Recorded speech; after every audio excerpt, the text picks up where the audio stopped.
നമസ്കാരം. Raf talks ഫുട്ബോളിലേക്ക് ഏവർക്കും സ്വാഗതം. ഇംഗ്ലീഷ് പ്രീമിയർ ലീഗ് വമ്പന്മാരായ മാഞ്ചസ്റ്റർ യുണൈറ്റഡ് വളരെയധികം വെല്ലുവിളികൾ നിറഞ്ഞ ഒരു സമയത്തിലൂടെയാണ് ഇപ്പോൾ കടന്നുപോയിക്കൊണ്ടിരിക്കുന്നത്. നമുക്കറിയാം, യുവേഫ ചാമ്പ്യൻസ് ലീഗിൻ്റെ ഗ്രൂപ്പ് ഘട്ടത്തിൽ നിന്ന് തന്നെ അവർ പുറത്തായിരുന്നു.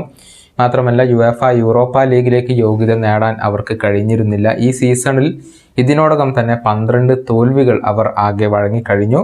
ഇംഗ്ലീഷ് പ്രീമിയർ ലീഗിൽ 7 തോൽവികളാണ് ഇതുവരെ വഴങ്ങിയിട്ടുള്ളത്. മോശം പ്രകടനമാണ് മാഞ്ചസ്റ്റർ യുണൈറ്റഡ് നടത്തുന്നത് എന്ന കാര്യത്തിൽ സംശയങ്ങൾ ഒന്നുമില്ല. അതുകൊണ്ട് തന്നെ പരിശീലകനായ എറിക് ടെൻ ഹാഗിനെ പരിശീലക സ്ഥാനത്ത് നിന്നും നീക്കം ചെയ്യുമെന്നുള്ള റൂമറുകൾ ഇപ്പോൾ സജീവമാണ്.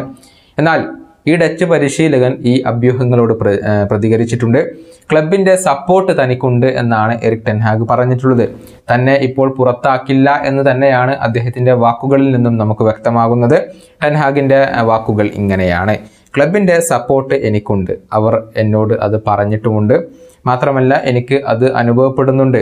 ഞാൻ പ്രോസസ്സിലാണ് ഇപ്പോൾ ശ്രദ്ധ നൽകിയിരിക്കുന്നത്. ഈ ടീമിനെ കൂടുതൽ മികച്ച നിലവാരത്തിലേക്ക് ഉയർത്തുന്നതിനാണ് ഞാൻ ശ്രദ്ധ കൊടുത്തിരിക്കുന്നത്. ഓരോ താരങ്ങളെയും മികച്ച രീതിയിലേക്ക് മാറ്റിയെടുക്കുന്നതിനാണ് ഞാൻ ശ്രദ്ധ നൽകിയിരിക്കുന്നത്. ഞാൻ എന്തിന് ശ്രദ്ധ നൽകിയിരിക്കുന്നു എന്നുള്ളതിൽ മാത്രമാണ് ആശങ്കപ്പെടേണ്ടത്.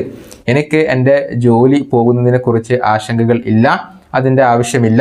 അത് എൻ്റെ ശ്രദ്ധ തെറ്റിക്കുകയുള്ളൂ. നിലവിൽ ഞങ്ങൾക്ക് സ്ഥിരതയില്ല. ആ സ്ഥിരത ഉണ്ടാക്കിയെടുക്കാൻ വേണ്ടി ഞങ്ങൾ വർക്ക് ചെയ്യണം. ദീർഘകാലം ഹൈ ലെവലിൽ കളിക്കാൻ കഴിയുന്ന ഒരു ടീമാക്കി ഇതിനെ മാറ്റണം. ഇതാണ് മാഞ്ചസ്റ്റർ യുണൈറ്റഡിൻ്റെ പരിശീലകൻ ഇപ്പോൾ പറഞ്ഞിട്ടുള്ളത്.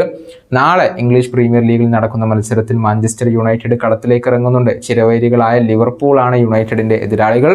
ആൻഫീൽഡിൽ വെച്ചുകൊണ്ടാണ് ഈ മത്സരം നടക്കുക. നാളെ രാത്രി ഇന്ത്യൻ സമയം 10 മണിക്കാണ് ഈ മത്സരം അരങ്ങേറുക. ലിവർപൂളിനെതിരെ പരാജയപ്പെടാതിരിക്കുക എന്നുള്ളതായിരിക്കും ആത്യന്തികമായി മാഞ്ചസ്റ്റർ യുണൈറ്റഡിൻ്റെ ഈ മത്സരത്തിലെ ലക്ഷ്യം. ഈ വീഡിയോയുടെ അവസാനിപ്പിക്കുന്നു. വീണ്ടും കാണാം.